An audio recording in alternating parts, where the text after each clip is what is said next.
오늘은 지난 시간에 이어서 특정 법인과의 거래를 통한 이익의 증여의제 방송 계속 진행하도록 하겠습니다. 안녕하세요. 예, 안녕하세요. 지난 시간에는 특정 법인 증여의제 관련된 계산 사례를 말씀해 주셨는데 해당 규정을 해석할 때 네네. 좀 혼란스러운 것들이 있어서 관련 예규상에 어떻게 정의가 되어 있는지를 좀 알아보는 게 의미가 있을 것 같습니다. 오늘은 규정에 대한 해석 유의사항.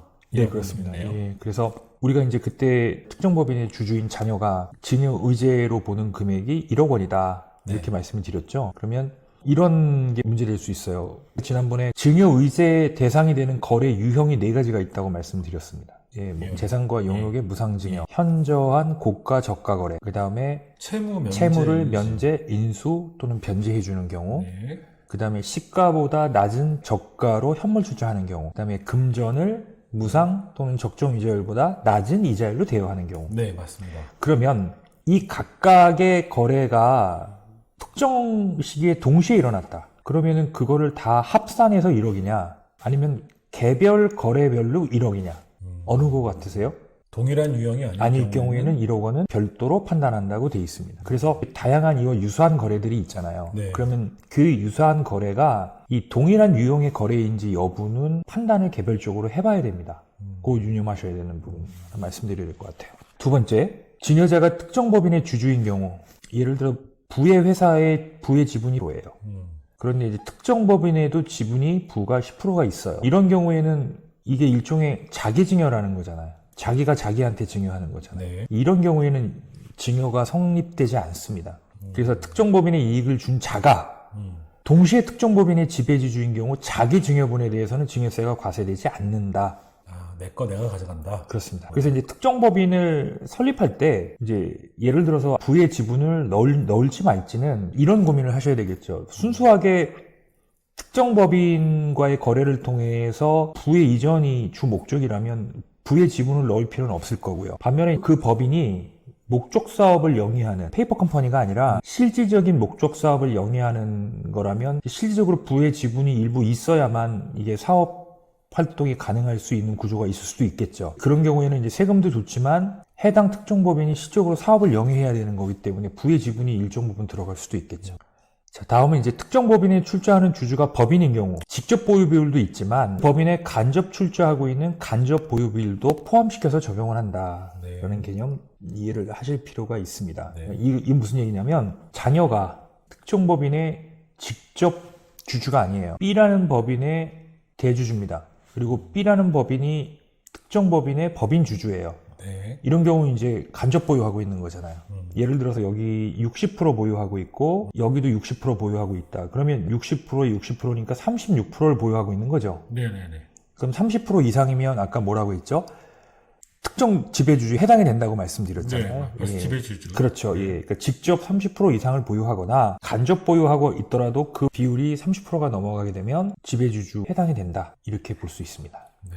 다음은 10년 이내 동인으로부터 받은 증여이익에 합산하여 증여세 신고를 납부한다. 아까 말한 대로 이제 세법상에 합산 배제 증여 재산이라는 규정이 없기 때문에 합산 재산이다. 이렇게 이해를 하시면 될 것 같고요. 참고로 이런 유형들의 증여는 합산을 배제하도록 규정이 되어 있습니다. 합산 배제 재산은 상속세 과세액에도 가산하지 않고요. 네네네. 다른 증여재산과도 합산하지 않습니다. 이것까지 가산하는 거는 이게 좀 가혹하다 이런 이미지가 있는 거죠. 그러니까 요거는 그냥 증여세 한번 내는 걸로 끝내겠다 이런 겁니다. 그렇군요. 규정 해석상의 유의사항 계속 좀 하면은 예를 들어서 이제 이런 경우 있죠. 저가의 불균등 유상증자인 경우. 불균등 유상증자라는 건 누군가가 증자에 참여하고 누구는 참여하지 않고 그런 경우도 있고 또는 지분율에 따라서 하지 않는 거예요. 불균등 유상증자라는 거는. 그 다음에 실제 시가가 있는데 시가보다 낮은 저가로 불균등 유상증자하는 거예요. 그럼 누군가는 이게 이익을 얻게 되겠죠. 예를 들어서 10,000원짜리 주식인데 1,000원에 아버지는 하지 않고 자녀만 증자하게 했어요. 그러면 어떤 현상이 벌어질까요? 아버지가 자녀에게 부를 무상으로 이전해주는 효과가 발생이 되겠죠. 10,000원짜리 주식을 본인은 안 하고 자녀한테 5,000원에 증자할 수 있게끔 기회를 줬다는 얘기는 자녀가 그만큼 유리하게 유상증자에 참여를 했고 그걸로 인해서 자녀의 부가 늘어나는 효과가 생기겠죠. 이런 경우 유상증자의 특정 법인이 이익을 분여받은 경우는 해당되지 않는다. 이런 경우에는. 왜? 이건 해당 규정이 없어서 그래요. 이런 경우도 거래 유형에 해당된다라고 이제 법에 명기가 돼 있지 않기 때문입니다. 자, 그 다음에 특정 법인의 채무를 보증하기 위해서 금융기관의 담보를 무상으로 제공한 경우에도 특정 법인과의 거래를 통한 이익의 증여 규정이 적용된다. 당연하겠죠. 아버지가 본인의 부동산을 무상으로 담보 제공을 한 거예요. 이건 돈을 주거나 한 건 아니지만 담보를 제공한 것도 과세 대상 거래 유형에 해당이 될 수 있다는 얘기입니다. 금전을 대출하거나 대출을 받은 경우 금전 무상 대출 증여 이익 규정을 준용한다. 그래서 이거 지난번에 설명을 드렸죠. 그래서 현재 1억이 1천만 원 이하로 축소될 가능성이 대단히 높아지고 있다. 그래서 저 개인적으로는 그때 말씀드렸지만 실행을 하겠다고 이미 마음을 먹고 시기를 저울질하고 있다면 빨리 하실수록 좋다. 법이 바뀌기 전에. 네, 그렇죠. 과세관청의 결정에 따라 납세자가 시가와 실제 거래가의 차액을 사후 정산한 경우 쟁점 규정에 따른 증여세 과세 사전 신고를 한 게 아니라 과세관청이 결정을 해서 사후 정산하는 경우 어떻게 될 거냐에 대한 거죠. 과세관청의 결정에 따라 납세자가 시가와 실제 거래가액의 차액을 사후 정산한 경우 쟁점 규정에 따른 증여세 과세 여부, 상증법 땡땡에 따라 특정 법인과 저가 양도 등의 거래로 증여의제가 된 후 거래 당사자 간에 그 저가 양도 등으로 인한 이익을 환원하는 방법으로 사후 정산한다고 하더라도 땡땡 항해에 따른 증여재산의 반환에 따라 해당한다는 등의 특별한 사정이 없는 한 당초 증여의제의 효력에는 영향이 없는 것이. 예, 사후 정산하더라도 당초에 증여의제 과세한 거에 대해서는 영향이 없다. 이런 얘기입니다. 네. 자, 그 다음에 특정 법인의 주식 비율 계산 시 자기 주식은 발행 주식에서 제외한다. 우리가 30% 계산할 때 있잖아요. 네네네. 네, 이 30% 계산할 때 자기 주식은 분모에서 발행 주식 총수분의 지배주주 등이 보유하고 있는 주식 수잖아요. 이때 요 모수에서 빼준다. 자기 주식을 갖고 있는 경우에는 지분율이 현재 30%가 안 되더라도 자기 주식을 취득하게 돼서 이 분모를 낮추게 되면 30%에 해당이 될 수도 있겠죠. 실제 이거는 질의사항이네요. 자, 이 경우에는 그냥 쉽게 말씀드리면 특정 법인이 해산 중인 경우로서 주주 등에게 분배할 자산이 없는 경우에는 해당 규정을 적용하지 않는다. 여기 보실까요?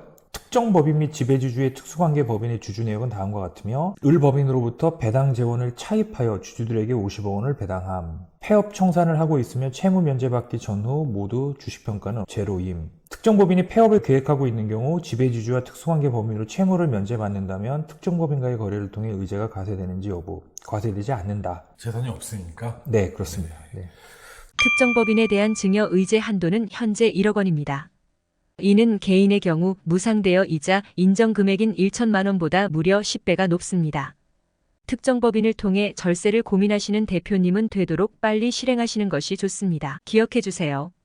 자, 오늘 방송은 규정에 대한 해석들 충분하게 다 설명 케이스를 해주신 것 같고요. 자, 오늘 방송 감사합니다. 예, 고맙습니다.